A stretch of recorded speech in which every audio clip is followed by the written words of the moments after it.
Fillings by Brent Beebe. Harold did not like the dentist. This in itself isn't that unusual. The fear of having someone poke around inside your mouth with a sharp object while you attempt to keep your mouth open wide bothers a great number of people in the world.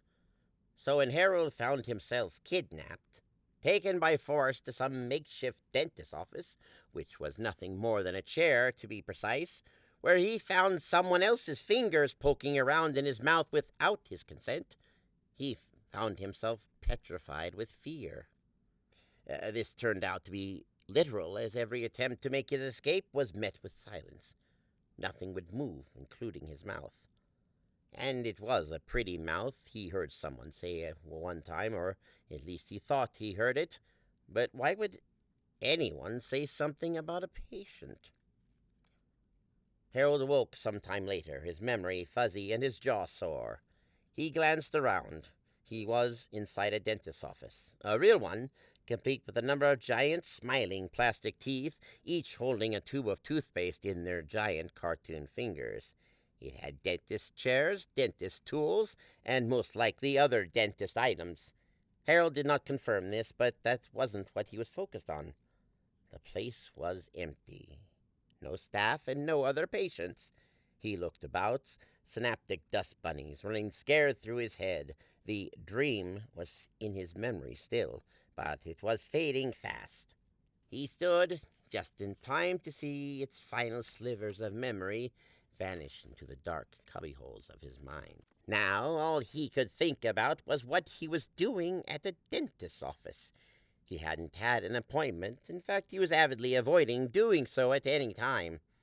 He staggered through the office, making note once more of the place's lack of both staff and patients. He reached the entrance, took a final glance around, then slipped through into the world beyond. Home again, home again. The phrase ran distinctly through his mind as he opened his front door. He had already begun to put the entire dentist experience behind him. He couldn't feel anything different following his supposed visit.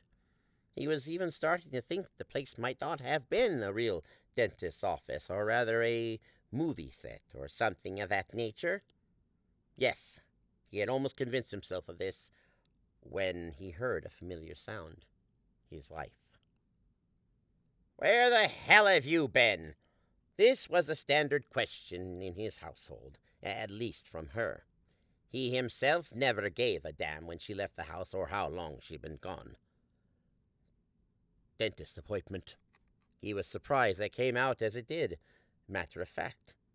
She knew how he felt about the dentist. She might even construe his answer to be a lie, but as it turns out, it wouldn't have mattered, not what he said.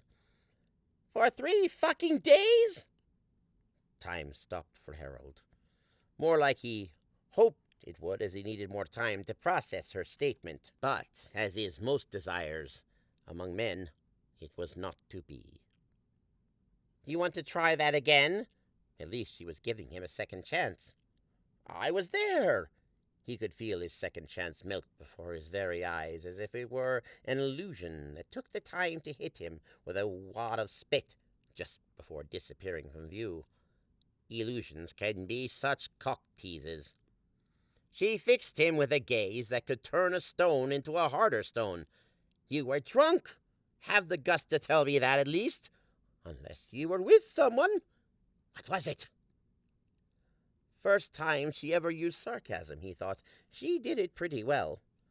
"So which was it?" She approached him, looking him up and down, then smirking. "You know what? I don't care. It's like screaming into the wind." It stayed like that for an uncomfortable moment, and then he left the house. The fact she didn't scream after him seemed to sting more than the shouting. It just confirmed what he always thought about himself. If life was a marathon, he was next to last. Which was worse than last, he always thought, because people feel bad for the person who finishes last. They couldn't give 2 shits for the one before him. He didn't have much more to say. himself at that moment, as he had other things on his mind, the biggest one being the city bus as it crashed into him. It wasn't until he looked back to see the front end of the bus smashed to a pulp that he thought things might just be changing in his life. Needless to say, he kept on running and didn't stop until he realized he was in the next town, over which was roughly 50 miles away. After deciding today would be a good day to call in sick, Harold made his way home for a bite to eat, a change of clothes, which were mostly shredded by the twisted pieces of bus metal, and a long, hot, very long shower. It was about an hour later, give or take, that he entered his home, bracing himself for a continuation of obscenities from earlier. But his wife wasn't there. He moved further inside, heading for the bedroom, and that's when he heard the obscenities. Only problem was they weren't directed at him, but rather the man she was stooping in their bed. And they weren't the usual kind of obscenities. These were directed at herself, and in a more passionate tone. He stared at them for a bit, noticing that this guy was younger, skinnier, and more handsome than Harold. Another confirmation that his wife had married below her station, a fact she had kindly pointed out to him from time to time. In hindsight, he should have just walked out. Their relationship was already doomed, and his getting angry would solve nothing, other than the question of what it might feel like to get a good ass-kicking. Harold wasn't much of a fighter. But then it happened. She gazed down at her partner in crime, saw something in his eye that made her turn around to see Harold. "Harold, what the—" She stopped, slipping out from under the sheets, and stood naked, staring at Harold. "Fuck it," she smiled. "It's not like you're going to do anything about it." And then she laughed. 10 minutes passed. His wife and her lover lay buried under the remnants of the bedroom ceiling. He was a murderer. A superpowered murderer, but still a murderer. No matter what she did, she hadn't deserved being crushed to death. He had to turn himself in, he thought. But what would he say? The truth? It would be easy enough to prove his claim, but what would happen next? Many, many thoughts ran through Harold's head as he sat in a section of desert just outside of town. He needed some alone time, think things through, if things hadn't turned out. He perked up. How did things turn out this way, he thought. It was against all the laws of reality that it turned out like this. He had powers, comic book-like powers, and there was only one place he could have got them. Now, most of us desire to be special, to be able to do something others can't.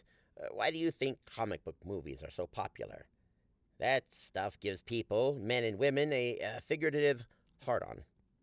Maybe for some a literal one as well, but the grass is always greener, be careful what you wish for, blah, blah, blah. Now all Harold wanted was for them to turn him back. As he made his way into the dentist's office, as he swerved in and out of traffic, another thought occurred to him.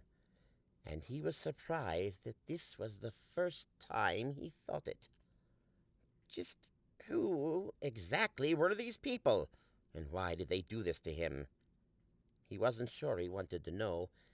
He thought as he came to a stop before the now-closed dentist's office. He creeped up to the door, pressed his hand against the glass, and peered inside. And there they were in all their glory. Aliens. Little aliens with purple skin and tiny slits for eyes. At least they looked like eyes. They could have been mouths. "Stop," he said to himself. "No more thinking, just doing." He backed away and entered the building.